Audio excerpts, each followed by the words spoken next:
Hello students, आज हम बात करेंगे profit and loss appropriation account, जिसे हम लोग profit and loss distribution account भी कहते हैं। हिंदी में हम इसे लाभ हानि नियोजन खाता, अदरवाइज हम इसको लाभ हानि विभाजन खाता भी कह सकते हैं।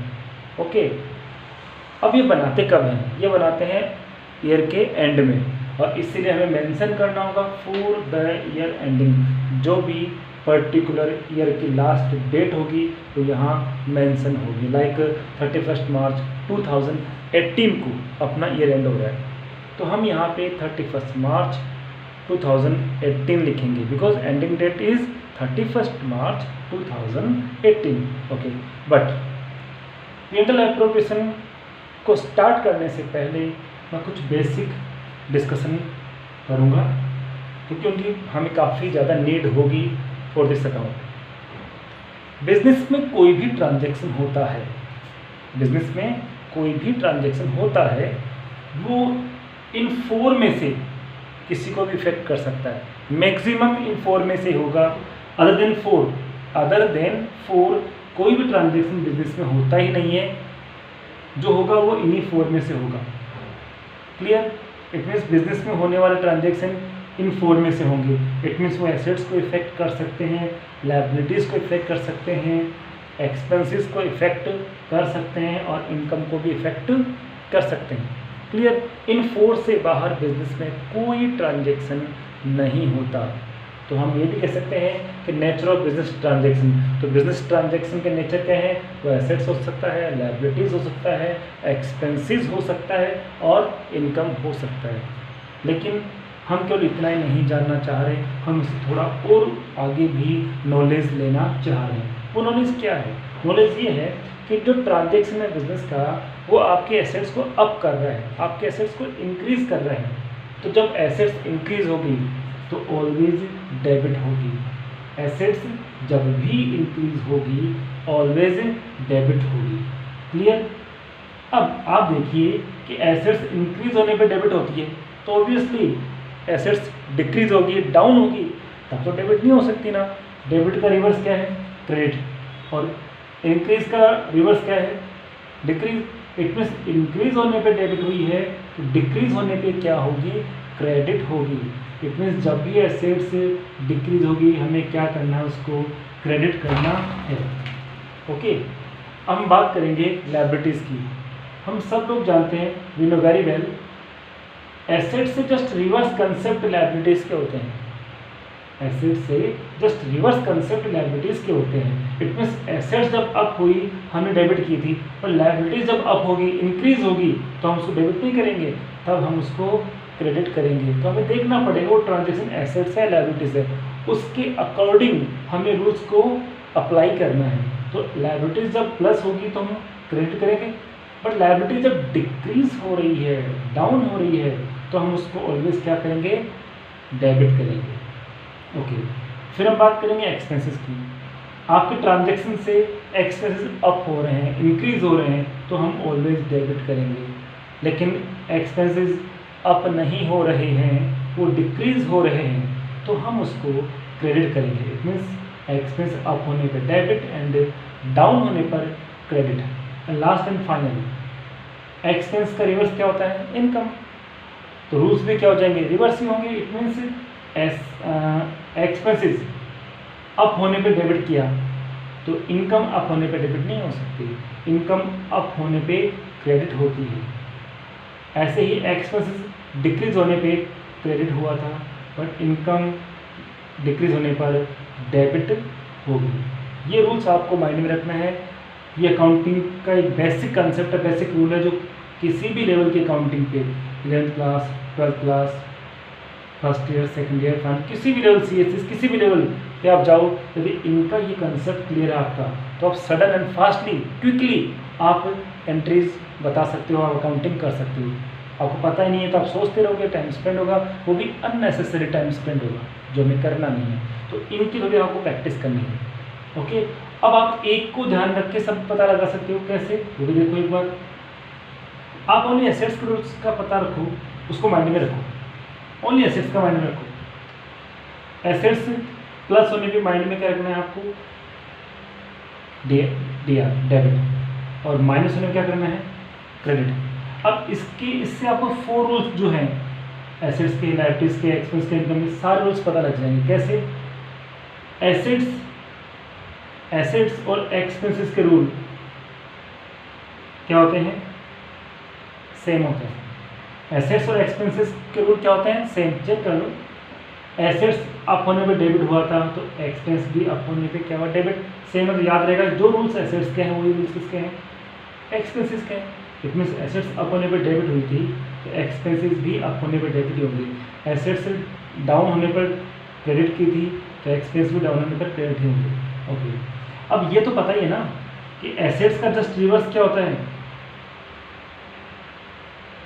लायबिलिटीज होता है। एसेट्स का जस्ट रिवर्स क्या होता है, लायबिलिटीज होता है। इट मीन्स लायबिलिटीज जब प्लस होती है तो क्या होगी, क्रेडिट, और लायबिलिटीज जब डाउन होगी तो क्या होगी, डेबिट। एसेट्स का रिवर्स ही होता है।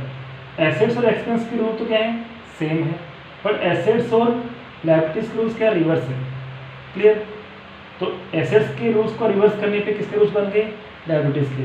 अब जिस तरह से एसेट्स के और एक्सपेंस के रूल्स सेम थे, सेम वही पैटर्न आगे लगेगा कि लायबिलिटीज एंड इनकम के जो रूल्स हैं वो भी क्या रहेंगे, वो भी सेम रहेंगे। इट मीन्स आपको केवल एक्सपेंसेस का रूल्स माइंड में पता है तो आप सारे रूल्स अपने आप पता लगा सकते हो। आपको लर्न नहीं करना, आई मीन टू से रटना नहीं है, ओनली समझना है। Is it clear? अब आते हैं हम P&L एप्रोप्रिएशन अकाउंट के अंदर। हमने बात की थी लास्ट वीडियो में कि जब भी हम लोग P&L एप्रोप्रिएशन अकाउंट बनाते हैं तो इसके लिए हमें सबसे पहले नेट प्रॉफिट की नीड होती है, जो कहाँ से आता है, प्रॉफिट एंड लॉस अकाउंट से आता है। ठीक है, अब वो कहाँ पे आएगा, तो ऑलवेज हम यहाँ मेंशन करेंगे बाय नेट प्रॉफिट। यहाँ मेंशन करेंगे कहाँ से आया, transferred from profit and loss account. तो ये नेट प्रॉफिट ऑलवेज कहाँ से आएगा, कहाँ से आएगा, प्रॉफिट एंड लॉस अकाउंट से। जनरली गिवन होगा आपका जो 12th का स्टैंडर्ड है, आपको गिवन होगा 11th की तरह आपको ट्रेडिंग P&L बनाने नहीं है। कुछ रेयर कंडीशंस होगी जब आपको बनाना होगा, वो हम आगे डिस्कस करेंगे। अब ये तो है नहीं, ऐसा कंपल्सरी तो है नहीं कि प्रॉफिट ही होगा, लॉस भी तो हो सकता है। प्रॉफिट हुआ ही नहीं, नेट लॉस हुआ है तो इस साइड नहीं आएगा, वो किस तरफ आएगा, इस तरफ आएगा, दिस साइड आएगा। तो हम क्या करेंगे, सेम चीज़ लिखेंगे टू नेट, आगे चेंज करेंगे। प्रॉफिट के लिए हम क्या यूज़ करेंगे, अब लॉस यूज़ करेंगे। क्या यूज़ करेंगे, लॉस यूज़ करेंगे। और यहाँ भी वो सेम लाइन आ जाएगी, क्या, transferred from profit and loss account. जब आप ये ट्रांसफ़र कर दोगे, हाँ उससे पहले मैं बात बताना चाहता हूँ कि P&L एप्रोप्रिएशन अकाउंट में होता क्या है, एक्चुअली हम करते क्या, ये अकाउंट हमें क्या इन्फॉर्मेशन प्रोवाइड कराता है। ये अकाउंट हमें ये इन्फॉर्मेशन प्रोवाइड कराता है कि जो आपके पास प्रॉफिट आया उसको आपने किस तरह से एप्रोप्रिएट किया, मीन्स उसका जो प्रॉफिट है उसको क्या किया, कहाँ गया वो, उसका पूरा हिसाब देना है, उसका पूरा अकाउंटिंग बतानी कि हाँ इतना प्रॉफिट आया था, फिर हमने उसको इस तरह से यूज़ कर लिया और लास्ट में इतना हमारे पास बैलेंस में रह गया, वो हमें इसमें काम करना होता है। ठीक है, अब मैंने आपको बताया था लास्ट वीडियो में कि P&L एप्रोप्रिएशन अकाउंट में पार्टनर से रिलेटेड रेवेन्यू नेचर के ट्रांजेक्शन्स को हम लोग रिकॉर्ड करते हैं। कौन से नेचर के, पार्टनर से रिलेटेड रेवेन्यू नेचर के ट्रांजेक्शन हम इसमें रिकॉर्ड करते हैं। ठीक है, अब पार्टनर से रिलेटेड रेवेन्यू नेचर के ट्रांजेक्शन्स कौन कौन से हैं, तो अब हम कुछ एग्जांपल्स ले लेते हैं। सबसे पहले फर्स्ट की तो है interest on drawings, interest on capital. Partner है जो हैं वो बिजनेस को कैपिटल प्रोवाइड कर रहे हैं, बिजनेस में कैपिटल इंट्रोड्यूस कर रहे हैं, तो उस कैपिटल इंट्रोड्यूस जो की है उन लोगों ने, उस पर फिक्स रेट ऑफ इंटरेस्ट से वो इंटरेस्ट लेंगे, जो बिजनेस के लिए क्या होंगे, एक्सपेंसेस। हम we know very well, debit side में ऑलवेज एक्सपेंसेस आते हैं और क्रेडिट साइड में ऑलवेज इनकम आती है। इसलिए मेरा जो भी एक्सपेंस होंगे, जो फर्म के लिए एक्सपेंस होंगे, बिजनेस के लिए एक्सपेंस होंगे, वो यहाँ मेंशन करना है, बट रिलेशन पार्टनर से होना चाहिए। नेक्स्ट की बात करें टू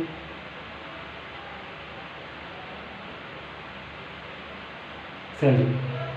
यहाँ एक और बात कर लेते हैं, इंटरेस्ट ऑन कैपिटल लिखा, तो सपोज जैसे ए पार्टनर है, बी पार्टनर है, तो दोनों का आपको सेपरेट सेपरेट लिखना है, देन आपको उसको बाहर निकालना है टोटल के हिसाब से। सेपरेट सेपरेट मेंशन करना है, टोटल फिर हमें बाहर लेना है, ठीक है। ऐसे ही हम लेंगे सैलरी टू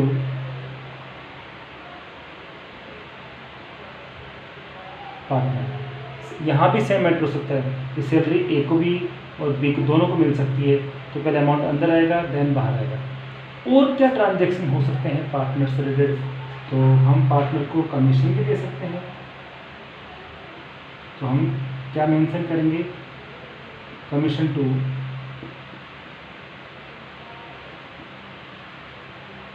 पार्टनर। क्या मेंशन करेंगे, कमीशन टू पार्टनर।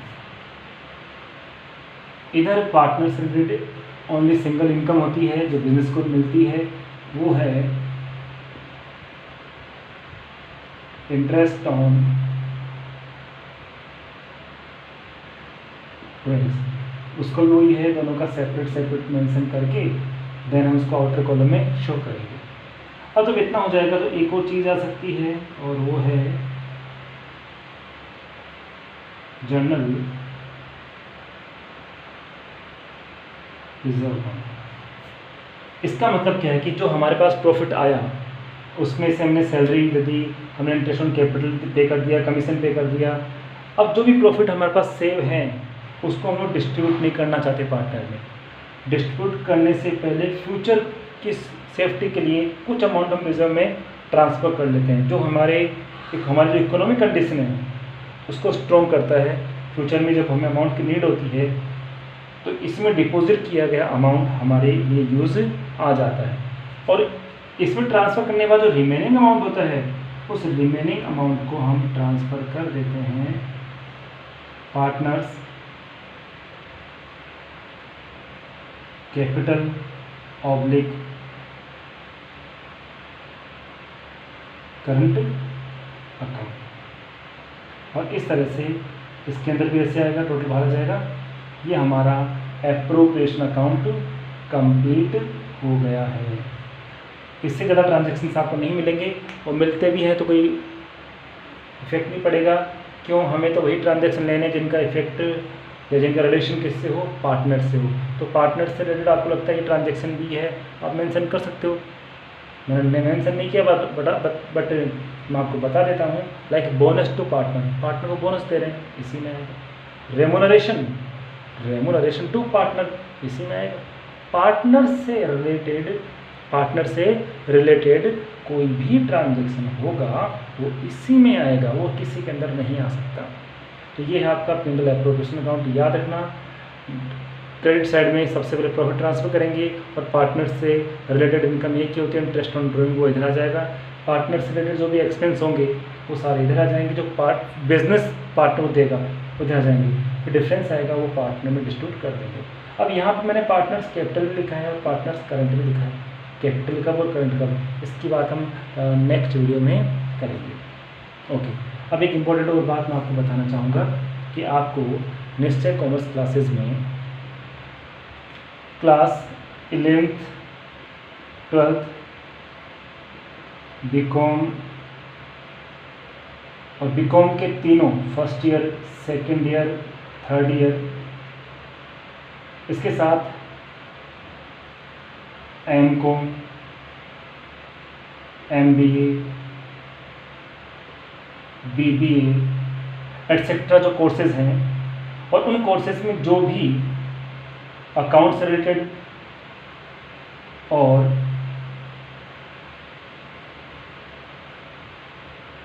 इकोनॉमिक्स से रिलेटेड चैप्टर होंगे, बुक्स होगी, वो सारी आपको इसी एक ही चैनल पे अवेलेबल हो जाएगी।